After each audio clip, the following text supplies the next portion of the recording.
في همة حب الأنام নবী করিম সাল্লাল্লাহু আলাইহি ওয়াসাল্লাম বলেছেন যাকা নাফসুল ঈমান, তোমার মনে আল্লাহ সম্পর্কে বাজে চিন্তা আসছে, আসার পরে তোমার মনটা অস্থির হয়ে গেছে, এটাই তো তোমার ভিতরে ঈমান থাকার দলিল।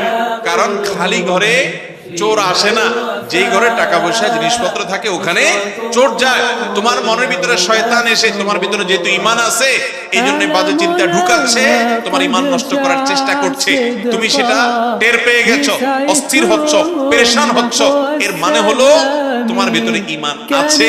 এটা ঈমান থাকার প্রমাণ। তোমার টেনশনের কারণ নাই, বরং আল্লাহ শুকর আদায় করবা। আর এটাকে একেবারেই আমল নিবা না। এরকম ইচ্ছার বাইরে মনে বাজে চিন্তা শয়তান ঢুকিয়ে দিচ্ছে, এর কারণে আপনার ঈমানের ক্ষতি হবে না, এর কারণে আপনি বেঈমান হবেন না, বরং এরকম পরিস্থিতি আসলে কয়েকটা কাজ করবেন। নাম্বার 1, এটাকে একদম আমলে নিবেন না। নাম্বার 2, খুশি হবেন যে আমার ভিতরে ঈমান আছে, এজন্য শয়তান আমাকে খোঁচাচ্ছে।